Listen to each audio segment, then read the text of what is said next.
Hi, I'm Susanna Bowling, and this is live from the Hotel Edison. Times Square Chronicles presents Zoom Style. In case you didn't realize, we actually missed an episode last week because I lost my voice. And now we're doing it Zoom style so that we can be with our guest today, Rachel Brown. First of all, Happy New Year. For Yeah. 2026, Happy New Year. Everybody's on almost everybody's New Year's wish list is to fall in love. And you help put together Jewish couples in a very specific and interesting way. Can you tell us about Jewish matchmaking NY.com? Yes, absolutely. Well, I started my business actually my mission statement was to reduce assimilation, to fight anti-Semitism through building the Jewish community and bringing Jewish men and women together. So that's really, I really feel like it's a calling. It just kind of happened. I didn't choose it. It chose me. But that's the mission really to match people up in marriages, to create children, to create families, but also to match people to be able to like connect to a long-term committed relationship. I hate the word date and dating. I consider myself a matchmaker with a matchmaking service. I don't send people out, I don't like to send people out on dates. I like to send people out with a perfect match or a match that's a very good chance of them ending up with that person. But it's a matchmaking service. This is like a very serious business. It doesn't have to do with dating. So it's not like the dating websites that you see all over the Nothing internet. like that at all. Absolutely nothing like that. No. How do people find you? It's such a good question, and I ask myself the same thing because I don't do any advertising. Um, this just business started because people started asking me to set them up with friends of mine because people weren't meeting on the apps. And one day I get a phone call. Somebody said, "Is this Rachel Brown, the matchmaker?" And I said, I just thought it sounded so funny, and I said, "Yes, it is." And then I got off the phone and I said, "I guess I'm a matchmaker. This is what I'm supposed to be doing." But I don't, in answer to your question, I have an Instagram account, I have a Facebook account, and that's all. It's really been through word of mouth. And it's just like, I mean, every day I wake up, I have a lot of applications that are online. A lot of people filled out applications, and I'm getting clients. So I really don't know what to tell you. That's why I feel like I'm really meant to do this because I'm not really trying to do anything. It's just sort of happening. To me, it sounds like you're a cross between the matchmaker and Fiddler on the Roof, Oh, the yeah. millionaire matchmaker on TV. Something like that. Yeah, people say that. Yes. Um, what is the number one criteria you look for to matchmake people? The number one criteria is I will use the word eligible. So, what does the word eligible mean to you? It's usually the same for everyone. So, the word eligible means somebody that's grounded, stable, an attractive, quote unquote, attractive person, meaning that they have a profession, they have a livelihood, they have hobbies, they have good family relationships, friendships. They're, educated people. People there that, values is a really big thing. We want people with good values, people that want to share in the community, people that are looking to get married, to, achieve a partnership, grow a Jewish community. That's really what it is. That's to me is what eligible is, and that's what I look for. In this day and age, you would think it would be easier to meet people, to fall in love, and to have this happen. But I think it's harder because I think that marriage seems to be on the outs and dating, not even dating, friends with benefits seems to be the in thing these days. How would you address that? Well, I feel like I don't get those. How do I address it in terms of just my commentary? I mean, I don't get those kinds of people because the people that apply, people that apply to my matchmaking business that are looking to be a client, that they're looking for something serious. So I don't really come across those people. I mean, I think those people have always existed. People that aren't really, those are people that aren't interested in a relationship. They're interested in something short term, something, other than marriage. So it doesn't really. I don't meet those people at all. Would you say that there's more women to men to this ratio, or are we delusioned, and there's actually a lot of men that do want this. There are a lot. Okay, yeah, that's a great question. There's just as many men out there, single men, as women. People always think it's the women. That's not true at all. There's a lot of eligible men, a lot of men that want to get married, want to have kids, or, as far as the older set's concerned, the older men are looking for a long-term committed relationship. So there's plenty of eligible men out there. We just need to match them up with the women. I have more women than men on my roster because the women are complementary. The men are my clients. The men pay for the service. But it doesn't mean that there's more, but it doesn't mean that there's more single women out there. That's not true.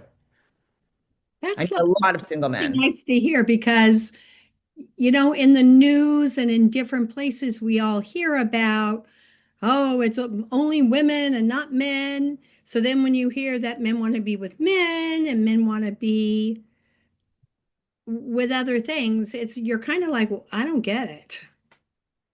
So I think it's nice to hear from you that there are just as many men out there. There really are. There's a lot of great guys out there, contrary to popular opinion. I meet them all the time. There's some great guys. They just got to find the right match, or I need to help them find the right match. Now, how do you, Really okay, are. we're gonna backtrack actually, because I looked at your Okay. jewelry. You had a jewelry business that was very successful. I did. I sold it. Yeah. Recently, actually, the contract finally went through. Yeah. And in that jewelry, it looked like it was like spiritual words in Hebrew on different kinds of modalities of wearing. Yes. It was Do all spiritually inspired. do words have power? Well, words definitely have power. That's for sure. However, the inscriptions that you're speaking about on my jewelry are actually Aramaic sequences, and those Aramaic sequences are not words. They're actually vibrational energies, is what they are. Ooh, explain that. Oh, so yes, the letters are Hebrew. My line is based on the wisdom of Kabbalah. So the letters are Hebrew. However, the combination, the sequence is Aramaic. So they don't spell words, they're vibrational energies, which has to do with the energy of soulmate, let's say. Right, that's one of them. A soulmate. One could have to do with a soulmate, one could have to do with healing, happiness, having faith, having, prosperity, but they're all energy entities. Now, I know that you're very into Kabbalah. Do you Yes. use Kabbalah in helping matchmake your partners? I wouldn't say that, not specifically, but I would just say Kabbalah, what it's done for me is it's helped me to attain a certain level of consciousness. And with that level of consciousness, I think it's easier for me to match people than I would have had I not been studied Kabbalah for 25 years. What is the thing that you learned the most from Kabbalah? Love thy neighbor as thyself. I know it's like a simple answer, and maybe looking at Really? something No, no. different, but it's really what it comes down to. Now, it sounds so simple, but if you really, really try to live your life that way, and you really think about loving your neighbor as yourself, it's hard, and you have to really focus on that. You really have to do that kind of spiritual work. And if the more you work on that, the more connected you are to the Creator. Would you say that? I mean, when you say neighbor, most people think like the person next door, but it really means everybody that you get connected to, That correct? you can connect to. Exactly. Yes. What does Kabbalah have like lessons for every year for people to learn? Does it follow that? Or Basic, yeah, spiritual precepts. I mean, it's, the more that you share, the more you receive. So I know that if I give charity and I even go out of my comfort zone, I give things I don't have, I'll receive more than I started with. I mean, there's spiritual laws of the universe. And Kabbalah says when you follow this set of laws, the spiritual laws, you'll receive everything that you need and want in your life. oh, so how would you, as somebody dating somebody, how would you use that practice to help move the relationship? Well, I do a lot of coaching. That's, a big part of my service, a lot of hands-on personal coaching. So I tell people when you go out on a date and you're in a relationship, you have to have the consciousness that you come to a relationship to share, not to take. You come, what can I give this person? How can I help this person? And if both people in that relationship are thinking what they can do for the other person constantly, you'll have the best relationship you can imagine. because all you're thinking about is caring for that person. What can you do to help them? Not about what I can get. What can this person do for me? You don't just show up with your toothbrush and that's it. It's not a stimulus package. This is a person that you want to create a relationship with and create something greater. You want to create something greater than the union to share with the world, to leave a mark. What can you do as a couple? Hmm. Help your community. I'm very much about that actually. Um, when you first matchmake somebody, oh, I take it back. Let's go back. Um, Tell us about the story because I read it on your site last night Okay. about how there was a couple and they were exes and you set them up and they got back together. Oh, that was crazy. I love that story. Okay, so I set a man and a woman up, and I forgot why I didn't show the pictures. I'd always show the pictures. I don't even remember why. I don't have the answer, but I guess now in retrospect, this was divinely planned. So what they weren't supposed to see each other's pictures because had they wouldn't have ended up. So they met on they went out. I told them I set up the entire day. You're meeting at this restaurant at this time. They both showed up to the restaurant.